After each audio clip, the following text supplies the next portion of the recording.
In a time of darkness and green, it is your light. Jamaah, tahukah kalian tentang istilah dari mata turun ke hati?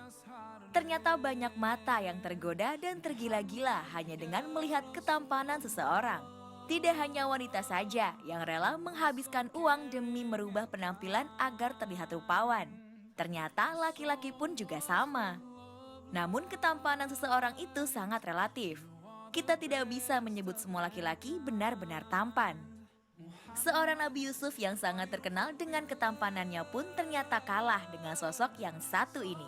Kira-kira siapakah sosok yang memiliki wajah jauh lebih tampan daripada Nabi Yusuf? Berikut penjelasannya. Masya Allah, nanti akan kita jawab ya siapa kira-kira yang lebih tampan dari Nabi Yusuf setelah kita menjawab pertanyaan dari jamaah yang ada di rumah yang sudah masuk ke media sosial kita ya. Yang pertama dari @Noktavia13. Assalamualaikum, saya mau nanya bolehkah kalau misalkan seorang wanita yang ilmu agamanya biasa aja menginginkan seorang laki-laki yang ilmu agamanya luar biasa supaya kelak apabila sudah menjadi suaminya dia bisa belajar langsung kepada suaminya. Mohon jawabannya Ustadz Maulana, silahkan. Sangat-sangat boleh dan dianjurkan karena suami adalah pemimpin rumah tangga yang akan membawa rumah tangga itu sampai ke surga. Maka wajar kalau sosok wanita mengharapkan imam yang baik, yang bertanggung jawab, yang melindungi keluarga, yang mendidik keluarga. Saya mau tanya, ibu-ibu mau nggak naik di mobil yang supirnya nggak tahu bawa mobil? Nggak mau, takut Serem lah. Pasti kita tanya dulu, siapa supirnya? Gimana orangnya? Itu karena kita akan dibawa sama dengan rumah tangga. Tanya dulu siapa dia, kenali dulu. Makanya ada namanya ta'aruf dulu. Betul tidak? Kenali dia. Bibit, bebet, Bobot. Iya itu. Betul. Jadi kalau misalkan nyetir mobil remnya nggak blong ya. Iya, Tahu lihat kapan dulu. harus ngerem. Kapan dia tahu apakah dia sudah biasa Iya. ke sana. Jadi dia harus Kalau enggak nanti asal nubruk aja iya. lagi Maka kan. sosok wanita boleh berdoa, ya Allah berikan aku imam yang baik. Masya gitu. Allah. Imam yang baik, yang soleh, mulia dunia akhirat. Amin. Masya Ustadz Allah. Maulana dong.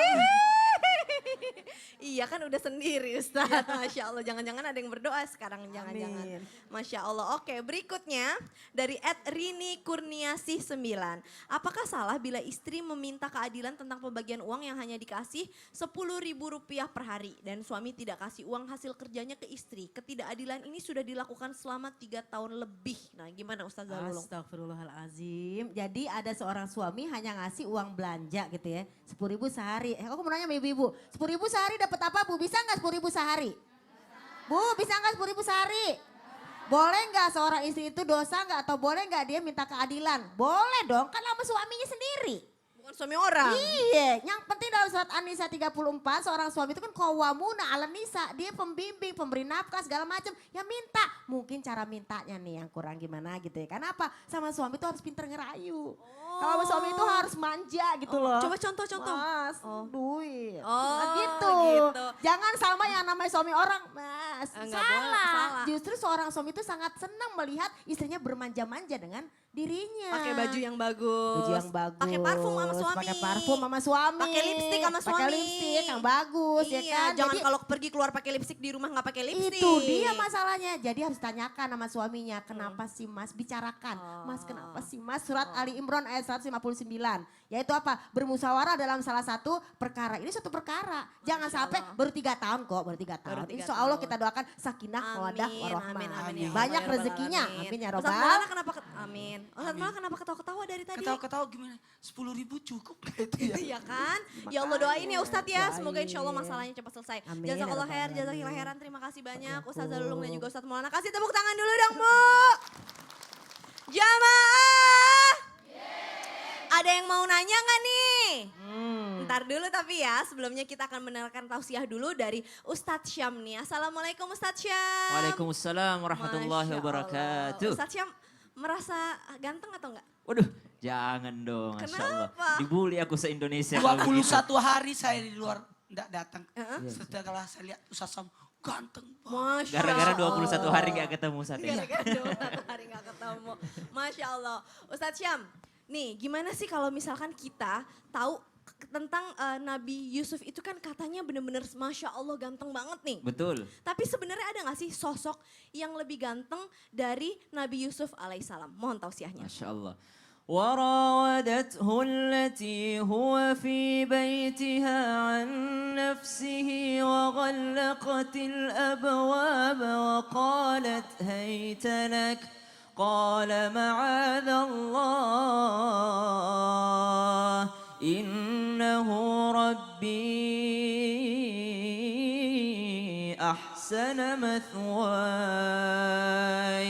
Diceritakan dalam surah Yusuf, Masya Allah, bahkan saking hebatnya Nabi Yusuf alaihissalam ini ada surah khusus yang menceritakan tentang Nabi Yusuf alaihissalam. Tapi yang digambarkan sebenarnya hanya sekian persen dari ketampanannya. Yang digambarkan yang sebenarnya dalam surah Yusuf, bagaimana kesabaran dan akhlak daripada yang namanya Nabi Yusuf alaihissalam. Kenapa? Karena sudah dijelaskan guru-guru kita tadi. Buat apa tampan kalau akhlaknya tidak baik ya Bu ya? Ibu punya teman yang ganteng banget. Punya teman yang tampan banget. Tampan banget tapi pelit. Yang ibu ingat tampannya atau pelitnya? Pelitnya. Ibu punya teman cantik banget, Masya Allah, rupawan. Tapi teman ibu ini hobinya mengadu domba atau menceritakan kejelekan ibu. Yang ibu ingat baiknya atau buruknya? Buruknya. Kenapa yang selalu berkesan di kita itu adalah keburukannya, akhlak seseorang. Ibu punya teman biasa-biasa aja tampannya. Enggak terlalu tampan, tapi hobinya neraktir, baik banget sedekahnya. Yang ibu ingat jeleknya atau sedekahnya? Sedekahnya. Karena itulah kita manusia. Makanya Allah Subhanahu wa taala hanya menceritakan sekian persen daripada ketampanan Nabi Yusuf alaihissalam. Salah satunya adalah warawadathu allati fi baitiha an nafsihi wa ghallaqatil abwaba wa qalat haytalak. Ketika Nabi Yusuf alaihissalam beranjak dewasa, lalu ibunya berada sendirian di dalam rumah. Wah, ini kalau kita baca arti daripada surah Yusuf ini dalam Al-Qur'an, bahwasanya ibunya sendiri, yakni seorang ratu, dia berada berdua di rumahnya dengan Nabi Yusuf alaihissalam. Semua pembantunya disuruh keluar, lalu wastabaqal abwaba, kemudian ditutup semua pintu semua ditutup Bu, di dalam kamarnya ratu. Ketika ditutup semua pintu, ditutup semua jendela, waqalat haitalak, oh Yusuf sini mendekat padaku. Apakah Nabi Yusuf mau Bu? Oh ternyata di ayat setelahnya walaqad hammat bihi wa hamma biha. Sebenarnya Nabi Yusuf mau juga. Wah udah cantik ratu pula. Masya Allah bukan perempuan sembarangan. Nabi Yusuf mau juga terhadapnya. Akan tetapi apa kata Nabi Yusuf alaihissalam? Innahu rabbi ahsana mathwai. Wahai ibuku, wahai ratu, sungguh aku takut kepada Allah dan aku nggak enak sama suamimu karena suamimu itu udah terlalu baik kepada aku. Masya Allah. Kalau kita cari referensi bagaimana ketampanan Nabi Yusuf alaihissalam, ada sedikit diceritakan dalam Sirajut Talibin bahwasanya ketampanan Nabi Yusuf itu diperoleh dari neneknya. Siapa ayah Nabi Yusuf alaihissalam? Nabi Yakub alaihissalam. Siapa ayah daripada Nabi Yakub alaihissalam? Nabi Ishak alaihissalam. Siapa ayah daripada Nabi Ishak alaihissalam? Nabi Ibrahim alaihissalam. Siapa ibunya Nabi Ishak? Sarah. Sarah alaihissalam. Siapa Sarah ini? Sarah adalah istrinya Nabi Ibrahim yang ketika Nabi Ibrahim datang ke Mesir, lalu Sarah ini mau diculik sama Raja Mesir. Kenapa? Saking cantiknya. Maka Nabi Yusuf alaihissalam memperoleh kecantikan ketampanan itu daripada neneknya, yaitu Siti Sarah yang memang terkenal cantiknya, yang memang melahirkan keturunan yang memang indah-indah, tampan-tampan. Jamaah. Yeay. Bayangin aja ketampanan Nabi Yusuf ketika ibunya sendiri, ibu angkatnya hendak kepada Nabi Yusuf sampai ditarik bajunya Nabi Yusuf alaihissalam dan sobek belakangnya. Ketika robek belakangnya, Nabi Yusuf alaihissalam berdoa kepada Allah, ya Allah saya lebih suka di penjara. Akhirnya dipenjarakan Nabi Yusuf, padahal hakim tahu bahwasanya yang salah bukan Nabi Yusuf yang salah, tapi memang yang salah adalah ibunya karena robeknya bajunya di belakang. Seandainya di depan, kelihatan bahwasanya Nabi Yusuf yang maju kepada ibu angkatnya, tapi karena sobeknya di belakang, bahwasanya ibunya yang narik baju Nabi Yusuf alaihissalam. Ketampanan Nabi Yusuf alaihissalam memang luar biasa, sehingga digambarkan dalam Al-Quran ketika perempuan-perempuan yang tadi menggibahi, sudah kita bacakan di awal ayatnya, mereka tanpa sengaja memotong tangannya sendiri. Akan tetapi ingat, buat apalah tampan? Sayang, sungguh sayang, tampan tidak sembahyang. Nabi Yusuf tampan, tapi tetap sembahyang. Nabi Yusuf tampan, tapi tetap sembahyang. Masya Allah. Jadi artinya memang kalau tampan ya juga tetap harus sembahyang. Betul. Bukan berarti tampan terus habis itu aman aja hidupnya. Iya. Itu berarti tadi Ustadz Syam sudah menjelaskan seberapa tampannya sih Nabi Yusuf Benar. alaihissalam ya. Makanya salah satu yang dinaungi di hari kiamat yang tidak ada lagi naungan adalah seorang pemuda yang digoda oleh seorang wanita yang cantik, lagi bermartabat, lagi mempunyai segalanya. Lalu wanita itu, lelaki tersebut, pemuda itu mengatakan, inni akhafullah, saya takut kepada Allah. Ya, Dan karena itu bisa mengikuti Nabi Yusuf. diimplementasikan di zaman sekarang ya. Insya Kalau banyak yang Allah. godain bisa jawab, saya takut sama Allah. Insya Allah. Masya Allah, jazakallah khair. Terima kasih Sama-sama. banyak Ustadz Syam. Kasih tepuk tangan dulu dong Bu. Masya Allah, tausiahnya sudah menjelaskan ya bagaimana tampannya Nabi Yusuf alaihissalam. Dan sekarang saya akan memberikan kesempatan nih buat bintang tamu kita untuk bertanya sama guru-guru kita. Silakan. Ke Ustadz, ke Ustazah. Silakan ke Ustazah boleh. Ustazah, tadi diutarakan bahwa Nabi Yusuf adalah Nabi yang tampan. Selain itu ada nggak dari Nabi Yusuf yang lebih tampan? Dan juga gimana caranya? Dan juga bagaimana caranya tampan itu bukan hanya sekedar fisik ya, tapi juga punya aura. Bagaimana mengeluarkan aura ketampanan kita. Karena kadang ada juga Dan tuh membuang. orang ganteng aura. tapi nggak enak Kan nggak dilihat. enak dilihat. Jadi ini Nah, gimana caranya supaya ganteng? tapi auranya kelihatan juga bukan Auranya sekedar. Gimana Ganteng maksimal ya. Baik, ganteng maksimal. Gimana Ustazah Lulung? Ganteng maksimal ya. Jadi ada nggak sih cara kita untuk membuang aura negatif gitu ya? Biar yang keluar adalah aura positif. Betul. Sebenarnya sih kalau kita ngomongin aura itu ya kembali lagi. Ibu pernah nggak ibu misalnya bawa ransel? Tas ransel itu isinya batu semua. Kira-kira berat nggak tuh? Gimana biar nggak berat itu si ransel? Dibuangin batunya satu-satu, dibuangin satu ringan dia, dibuangin satu. Artinya yang pertama biar aura positif kita itu bagus, cakep, buang yang namanya yang jelek-jelek dalam diri kita. Hasad iri dengki buang, ya kan? Cemburu buta buang. Yang jelek-jelek dendam kesumat buang. Karena apa? Akan membuat diri kita berat dalam hidup, akhirnya muka kita menjadi negatif.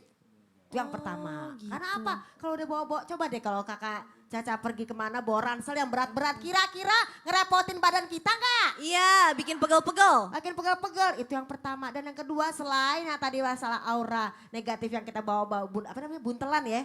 Itu jangan dibawa. Yang kedua banyak-banyak doa kepada Allah. Hablum minallah sama hablum minanas. Hablum minallahnya apa? Itu doa kita sering banget baca. Rabbana gfir lana wa li ihwanina allazina sabaquna bil iman wa la taj'al fi qulubina ghillan lil ladzina amanu. Ilangin tuh yang namanya gilan. Apa tuh gilan? Iri, dengki, kesel, 4 dongkol, julid.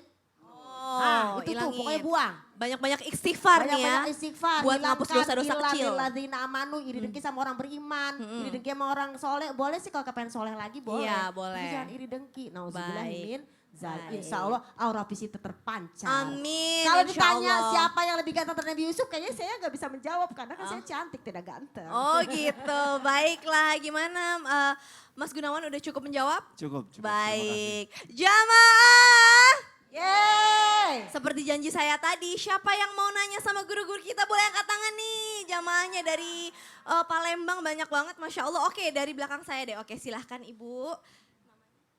Assalamualaikum warahmatullahi wabarakatuh. Waalaikumsalam warahmatullahi wabarakatuh. Nama saya Haja Zubaida Darwis dari Masjid Tahlim, Masjid Baitur Rahman, OPI PNS Jakabaring, Palembang. Masya Allah. Tepuk tangan. Pertanyaannya Bu. Saya mau nanya nih sama Ustadz Maulana. Iya. Namanya juga emak-emak nih Ustadz. Iya. pengennya kalau ngelihat yang bagus, yang tampan, mau juga sih kayak gitu.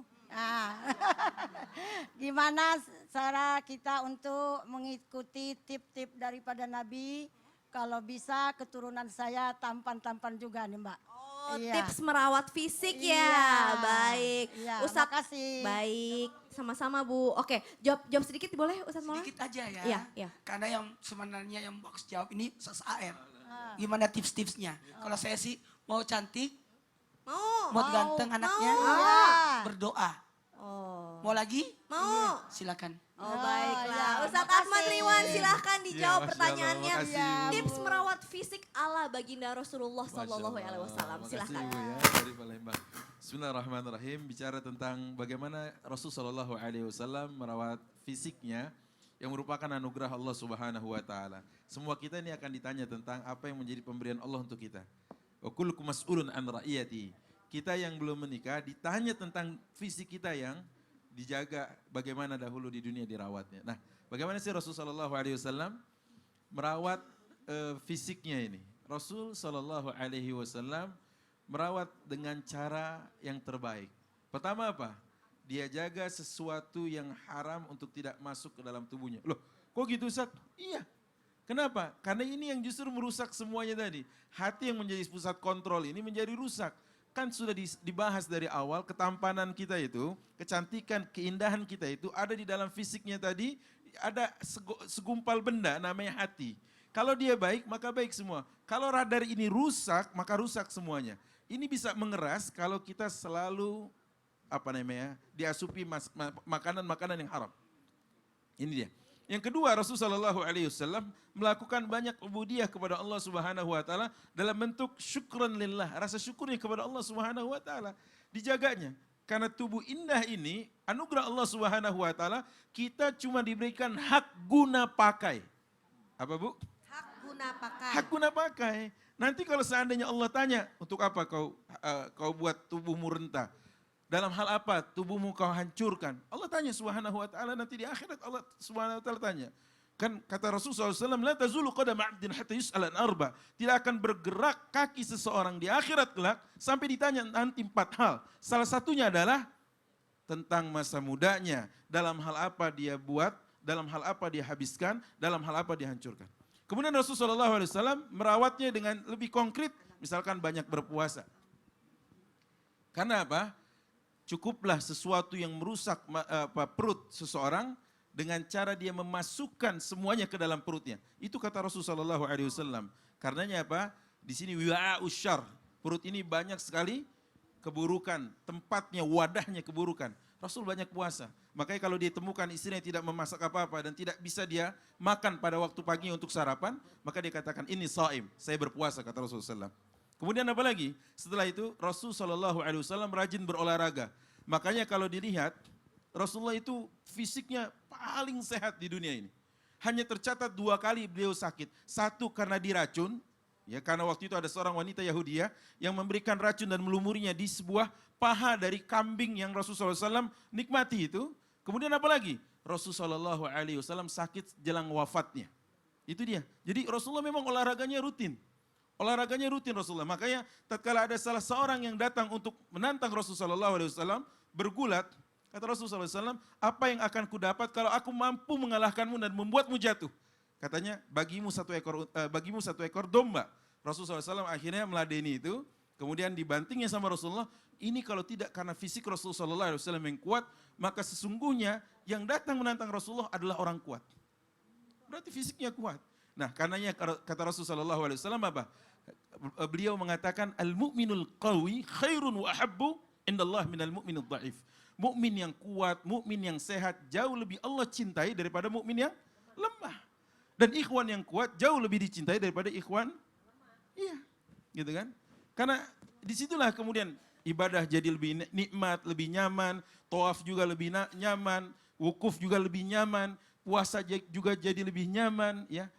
Ada segala rangkaian aktivitas ibadah butuh kesehatan fisik dan tubuh yang prima. Kalau kita nggak sehat, bagaimana itu caranya? Makanya merawat semua ini salah satu dengan olahraga. Ini salah satu yang kemudian banyak umat Islam dewasa ini kemudian melupakan begitu saja. Ya, Maka bagaimana cara Rasulullah SAW? Tadi, lebih konkret seperti Rasulullah SAW menjaga. Sampai Aisyah mengatakan, karena Rasulullah SAW yatarajjal, Rasulullah pernah ya menyisir terus rambutnya, kemudian melumurinya dengan minyak wangi, dan selanjutnya apa? Setelah itu Rasulullah SAW menjaga performanya, menjaga penampilannya. Maka Rasulullah SAW adalah orang yang paling tahu bagaimana mensyukuri dan merawat nikmat yang Allah berikan Masya tersebut. Allah, artinya kalau misalkan kita berolahraga, niatnya ngikutin sunnah Rasul boleh dong Wah Ustaz? iya, Boleh pasti dong. Jadi banget. biar dapat pahalanya di situ Ujir, kan? ya kita diberikan pahala kata Ya kan? Rasulullah. Dan juga Iya. tadi Ustadz bilang menjaga kebersihan. Betul. Artinya kalau misalkan kita udah tahu namanya kerja seharian bajunya keringetan, bawalah baju 2 dari rumah ganti Ganti dong, baju ganti gitu. dong, Karena betul. nggak ada istilahnya baginda Rasul itu baunya tidak sedap tuh nggak ada istilahnya Wah, begitu. semua sahabat tahu bagaimana Rasulullah SAW itu adalah seorang yang paling wangi di antara para sahabatnya. Berarti kalau kita mau jadi umatnya juga kita harus jaga Penampilan, penampilan performa, Karena zaman sekarang kebersihan. kan banyak yang jorok Ustadz kalau udah sore-sore tuh baunya asem gitu.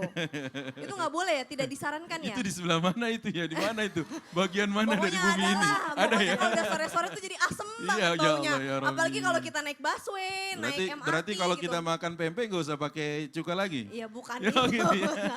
Artinya bawa baju, Ya. ganti baju, di Ya. musola juga harus bersih, Betul. tempat wudhu Nah, harus itu wangi. PR kita, betul. PR kita, baik jazakallah khair. Oh, Terima iya. kasih banyak. Kasih tepuk tangan Bu. Buat Ustadz AR, jangan lupa nih kita olahraga yang rutin, makan juga secukupnya kalau bisa. Rutin juga berpuasa, insya Allah berkah dan mengikuti sunnah Rasul. Jamaah! Yeay. Saya akan memberikan kesempatan lagi nih buat bintang tamu kita. Kayaknya masih ada pertanyaan yang belum bisa kejawab dari tadi nih kayaknya nih. Apa nih Mas Gunawan? Nah itu yang tadi Yang mana? belum terjawab sama Ustazah. Oh apa coba apa? Penasaran itu Penasaran katanya banget. Nabi Yusuf hanya setengah ya untuk mengeluarkan tampanan. Sekarang yang lebih full, yang lebih tampan dari Nabi Yusuf itu siapa? Itu juga pertanyaan kita semua. Dari tadi kita ngebahas tentang Nabi Yusuf alaihissalam terus nih. Ada gak sih yang lebih tampan daripada beliau begitu? Baik, Ustadz yang tampan juga yang jawab. Yuk, Mar. Allah, aku jadi malu. Nah, saya belum nyebut nama loh, saya baru bilang Ustadz yang tampan. Masya Oh, iya, Allah, luar benar. biasa. Kasih tepuk tangan dulu dong Bu. Ustadz Maulana, silahkan. jangan saya kejebak juga ya. tausiahnya. Masya Allah. Masya Allah, Aman. tabarakallah. Jamaah, Yeay. ternyata dari tadi jamaah yang di rumah termasuk yang di sini pada penasaran. Ada nggak yang lebih tampan dari Nabi Yusuf? Ternyata ada. Siapa itu? Ada 2. Saya sebut dulu satu. Yang satu nanti simpan dulu. Supaya makin penasaran. Adalah Nabi Adam alaihissalam. Oh, Nabi Adam alaihissalam. Kenapa tampan? Ya iyalah. Asalnya dari surga kok. Penciptaan pertama. Manusia yang pertama diciptakan sebaik-baik penciptaan Nabi Adam. Kalau tadi Ustaz Sam sudah menggambarkan Nabi Yusuf gantengnya itu, tampannya itu dari neneknya Siti Sarah. Tahu nggak Sarah berapa kecantikan? 25%. Kecantikan Allah kasih kepada Siti Sarah. Sementara Siti Hawa istrinya Nabi Adam berapa persen? 50%. Dan 25% sisanya 25 tambah 50 berapa? 75. 75. Berapa sisanya? 25. 25% itulah yang dibagi-bagi sampai sekarang. Jadi kalau ada suami lihat istrinya tidak terlalu cantik, itulah 0,0, berapa gitu. Karena 25% yang dibagi-bagi. Nol aja udah ganteng Sementara Nabi Adam ganteng, tampan. Karena manusia pertama. Bahkan siapapun yang tampan, itu turunan dari neneknya. Siapa? Nabi Adam. Hello? Tahu nggak? Saya cucunya Nabi Adam loh. Allah. Maksudnya Ustaz, jadi maksudnya gimana? ya. Pantesan Pak Ustadz Jadi ganteng. berapa persen? Iya, saya kan cucunya Nabi Adam. Betul, betul, betul. Berapa persen kalau gitu? Berapa persen? Ya gitulah. Ya, ada lagi. Ketampanan yang dimiliki siapapun itu berasal dari Nabi Adam. Yang kedua, nah ini nih. Ada kalau yang setengah dari ketampanan itu, jadi ketampanannya Nabi Yusuf setengah dari ketampanan Nabi Adam. Sekarang yang tampan berikutnya adalah Nabi Muhammad sallallahu Allahu alaihi wasallam. Allahumma sholli wa sallim. Kalau Nabi Adam ketampanannya setengahnya ketampanan Nabi Yusuf setengahnya dari Nabi Adam. Gimana dengan ketampanan Rasulullah sallallahu alaihi wasallam? Ketampanan Rasulullah adalah puncak dari ketampanan. Waduh. Senang rasanya. Kenalkan saya. Umatnya Nabi Muhammad. Masya Allah, Masya Allah. Kalau tadi cucunya Nabi Adam. Iya, Ustaz. Iya. Ini lebih ya. Lebih berarti. Berapa persen Ustaz kira-kira? Ya gitulah. Maaf, kalau berbicara tentang ketampanan Rasulullah, Nabi diberikan. Semua Nabi tampan, sekali lagi, semua Nabi tampan dan semua Nabi bagus suaranya. Dan yang paling tampan dan yang paling bagus suaranya adalah Rasulullah Sallallahu Alaihi Wasallam. Oh, jadi semua nabi suaranya bagus ya Pak Ustadz? Iya. Saya juga bagus ya, alhamdulillah. Kita berbicara tampan. Nabi Yusuf tampan, tapi puncak ketampanan adalah Rasulullah. Nabi kalian adalah yang paling tampan di antara semua nabi. Itu disampaikan. Jadi bangganya, bahkan mohon maaf, ketampanannya sampai orang susah untuk memandangnya. Kagum. Sampai Ummul Mukminin mencari Aisyah ya, mencari apalagi jarum, itu enggak dapat karena gelap. Tiba-tiba Nabi datang membawa cahaya, langsung kelihatan jarumnya. Kalau ibu cari jarum suami datang, minggir dong gak kelihatan. La haula wala quwata illa billah. Gitu kan? Tapi bisa juga kelihatan Ustaz. Kalau suaminya bawa uang, wah ya. Bawa center ya. Ya gitu. Dari sinilah kita belajar bahwa Rasulullah tampan. Tampannya itu membuat kagum. Jamaah, Yeay. jangan marah ya. Iya. Jadi tadi ibu-ibu mengira-ngira siapa yang tampan. Siapa tadi kan ada kata kunci dari Sasam. Neneknya, berarti itu neneknya ganteng. Iya. Jadi kan Iya, ha. ternyata Ternyata? Nabi Adam. Perkenalkan, Masya Allah. saya cucunya. Masya Allah, cucunya Nabi Adam. Iya. Ustadz Maulana perkenalkan, Ya. saya hamba Allah. Iya, benar, Masya Bis. Allah, jazakallah khair. Kalah Terima kasih saya. banyak Ustadz Maulana. Kasih tepuk tangan dulu dong Bu. Buat Ustadz Maulana, senang banget ya guru kita luar biasa memberikan aura yang positif. Nah berbicara tentang aura yang positif, kita semua pasti pengen dong punya aura yang positif memancar. Jadi kalau kita lewat, semua orang tuh bisa ngeliat, ih Masya Allah enak banget deh melihat seseorang ini gitu. Nah setelah ini akan ada doanya gimana sih supaya kita bisa memancarkan aura yang positif di dalam hati kita. Setelah ini ada doanya, jadi siapkan catatannya, jangan kemana-mana, tetap di Islam itu indah. Jamaah! Yeay! Oh jamaah! Yeay, Alhamdulillah.